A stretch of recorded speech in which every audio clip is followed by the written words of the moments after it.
Tonight, Russian forces continue to hit railway facilities in Ukraine in an attempt to disrupt the flow of weapons into the country. And Russia says that weapons from the West are diminishing the possibility of peace. Here's Skylar Henry. Firefighters battled a blaze at this railway substation in southwestern Ukraine. A nearby railway bridge that connects the region to Romania was also hit. Russia says it's using high-precision missiles to destroy facilities being used to deliver foreign weapons to Ukraine fighters. But Ukrainian officials say Russian missiles also flew at low altitude over Europe's largest nuclear power plant in southern Ukraine. Russia's also ramped up its bombardment in the east, including Ukraine's second-largest city, Kyiv. This shell-shocked 94-year-old woman asks, is the war over? Already sensing the answer is no. In Moscow, UN Secretary-General Antonio Guterres met with Russian President Vladimir Putin. Guterres also met with Russia's foreign minister, who'd earlier raised the possibility that Russia could use nuclear weapons in the future. Here in Washington, Secretary of State Antony Blinken appeared before the Senate Foreign Relations Committee to announce U.S. diplomats will return to Ukraine this week. He also asked Congress to approve more funding for more weapons to Ukraine. Fully funding it is critical, in my judgment, to ensuring that Russia's war in Ukraine is a strategic failure for the Kremlin and serves as a powerful lesson to those who might consider following its path. Defense Secretary Lloyd Austin is in Germany coordinating with more than 40 allies on how to keep the weapons flowing into Ukraine. Germany, which so far has avoided sending heavy weapons to assist in the war, announced it will now send in armored anti-aircraft vehicles. Skylar Henry, CBS News, the White House. With a military guide, we enter the small town of Bavinkovo. Heavily fortified, this once bucolic community is the next target of Putin's war machine.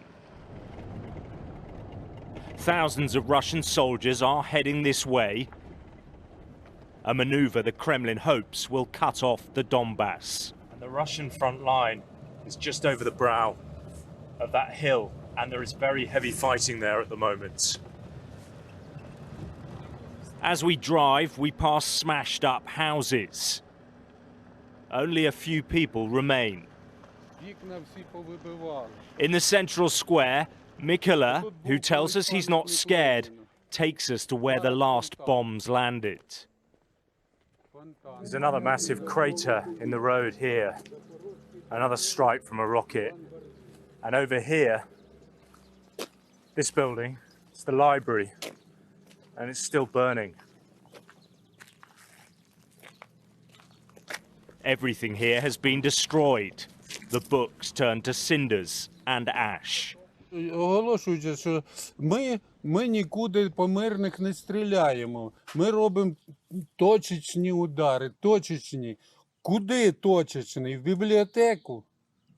Який? Отам перед пам'ятником.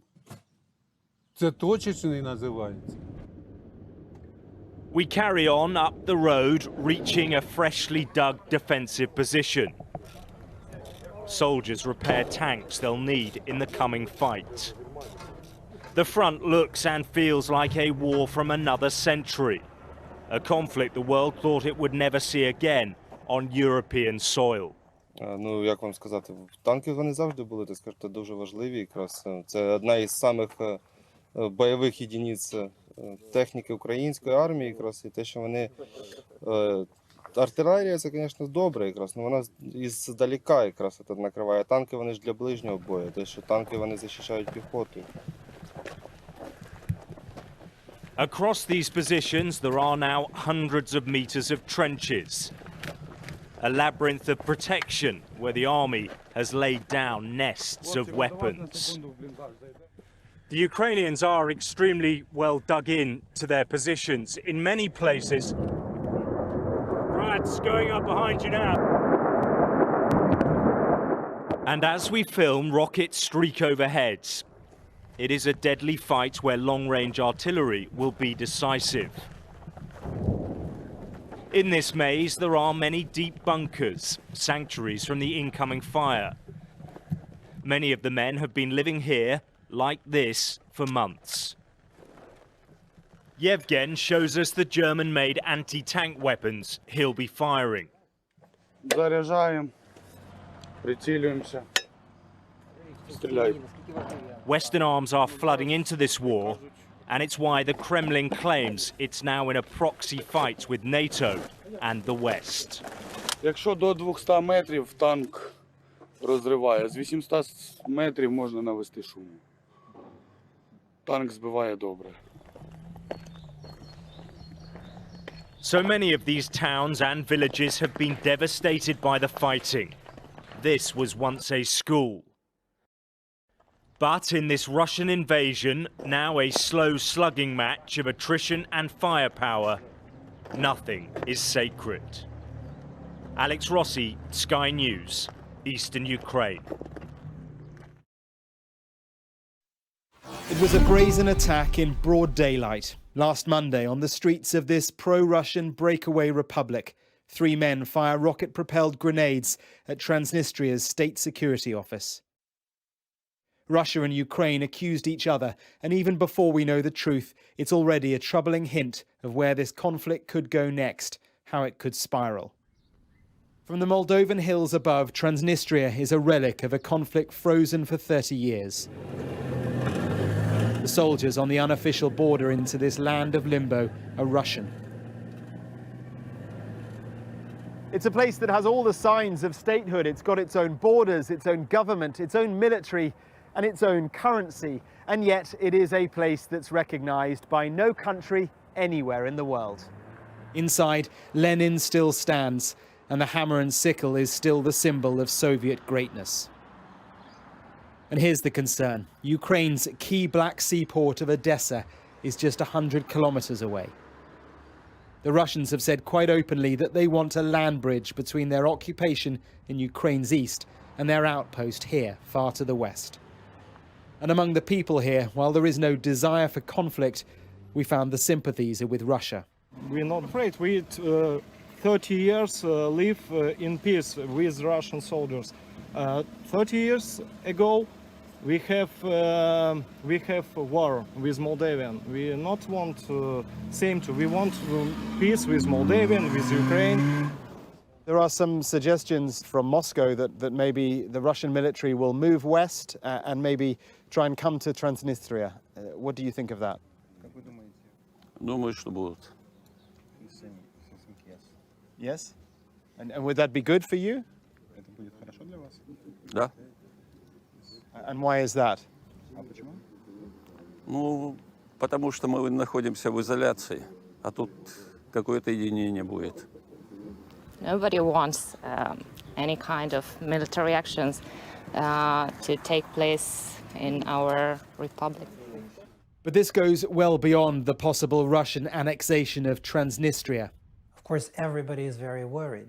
No question about that. Listen to the assessment of the man who was Moldova's deputy prime minister until last November. Our, future as an independent state does depend to a great degree on how successful Ukraine is in fighting for its independence, in resisting, and ultimately surviving as an independent state. Scott Sibley is thought to have travelled to Ukraine as a volunteer to fight after Russia invaded. This week, the 36-year-old became the first confirmed British death of the war.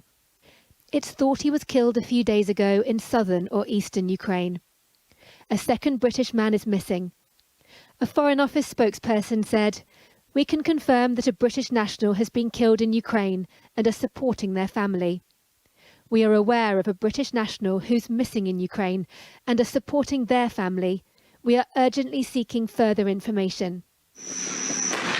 Under attack from Russia, Ukraine has said thousands of foreigners joined a call to fight with its troops.